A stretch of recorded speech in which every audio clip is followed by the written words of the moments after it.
Good day, everybody, and welcome to another edition of the Military and Foreign Affairs Network. I am your host, the voice of reason. Today, we are continuing our ongoing coverage of the war taking place between the Russian Federation and obviously Ukraine.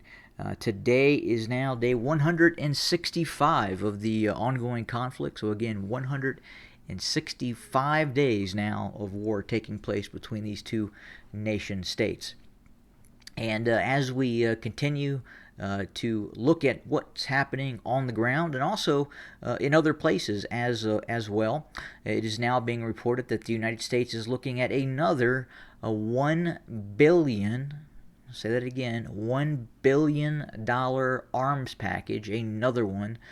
These are becoming so many now. They're very difficult to track just how much in terms of the United States is handing over to the Ukrainians, and also other nation states as well, such as the United Kingdom, Poland, and a host of other nations, providing all sorts of treasure and armaments to the Ukrainian military.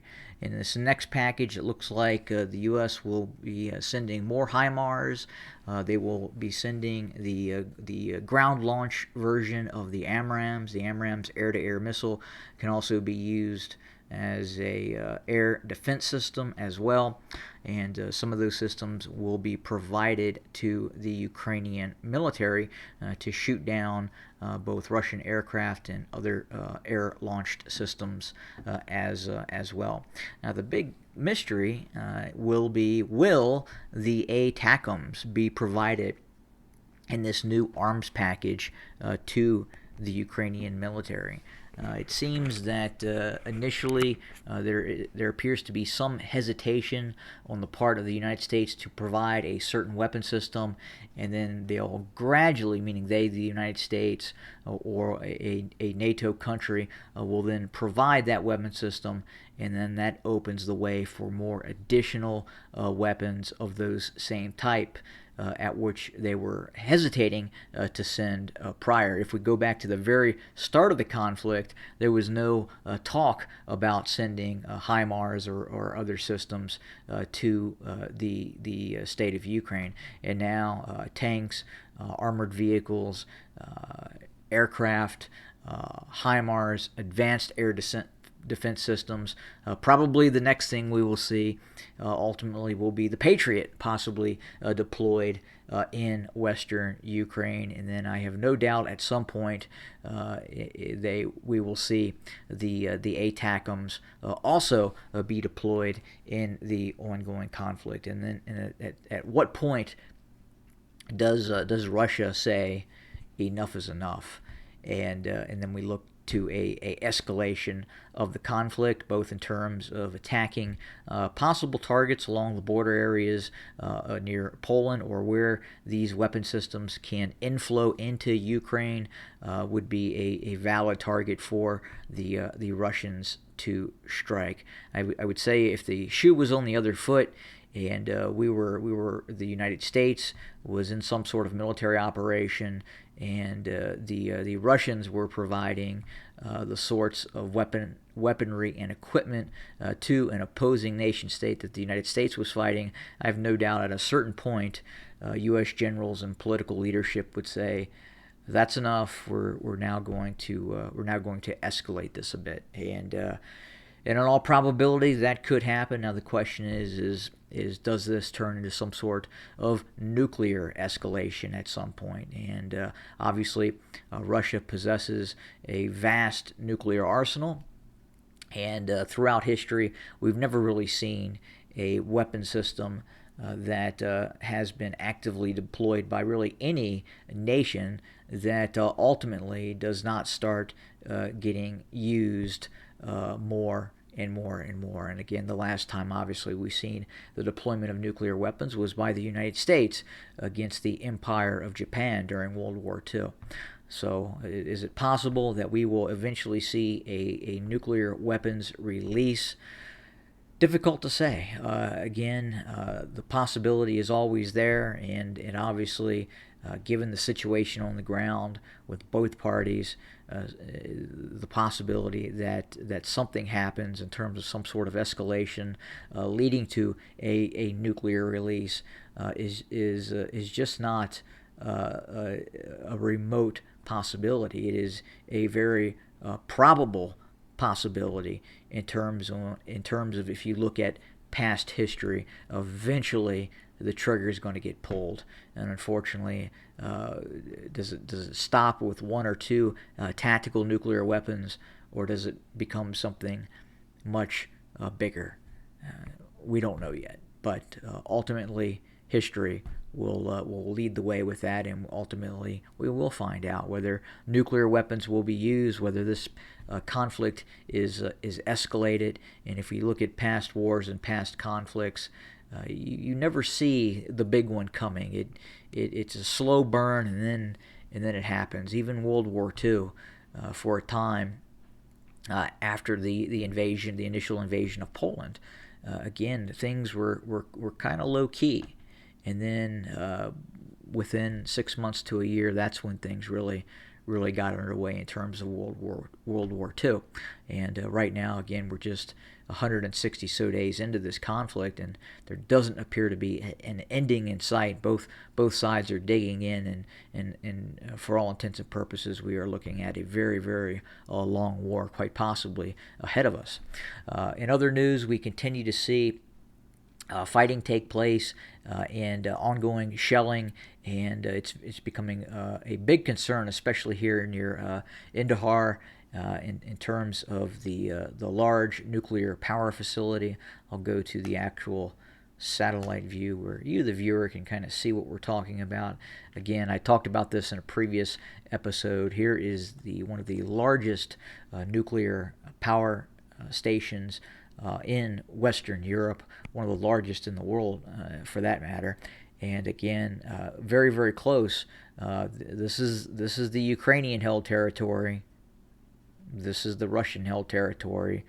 Ukrainian forces here, Russian forces here.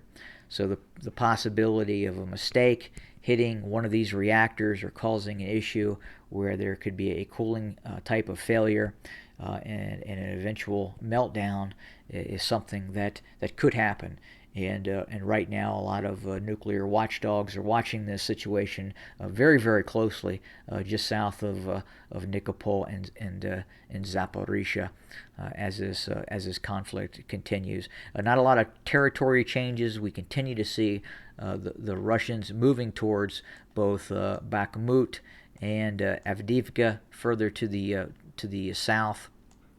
And those are right now, again, continue to be the prime targets of the Russian military. Here is Avdiivka. The Russians continue to maneuver and fight both to the north and south of Avdiivka in an attempt to kind of push into the rear area to behind Avdiivka as well. Further to the north, within the area near Bakhmut, there are conflicting reports on whether Russian forces have actually entered Bakhmut. It is the belief that indeed reconnaissance and or special operations forces, Spetsnaz forces, either Wagner or regular Russian special operation forces, have indeed entered Bakhmut currently and are continuing to engage Ukrainian forces in the vicinity of Bakhmut. Bakhmut right now is the gateway for a continued drive north towards both Kramatorsk and Sloviansk.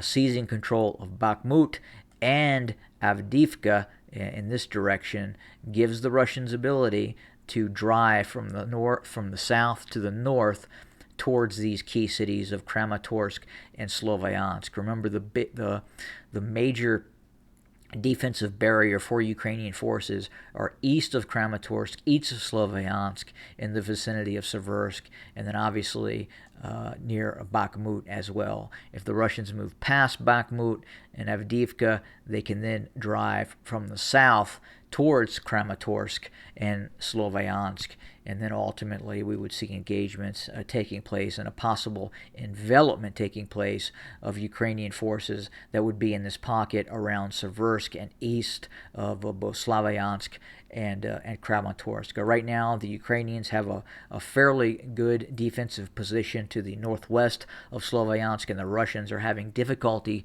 moving from Izum down towards Sloviansk from the north.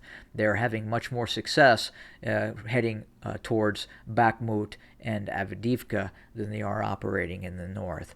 But that's the situation right now in the east. We continue to watch what is happening near Zaporizhia and Nikopol, and obviously on the western bank of the Dnieper River as well. We anticipate that eventually we will see some sort of Russian offensive, we believe, in the direction of Zaporizhia, not towards Kryvyi Rih or other areas such as Mykolaiv. In all probability, we believe it will be towards Zaporizhia. Now, they are reinforcing the western bank of the Dnieper River, so there's still a possibility that you could see some sort of Russian renewed offensive operation towards Mykolaiv eventually. Again, two big prizes at stake in terms of what the Russians are looking at. Obviously, you have the eastern Donbass.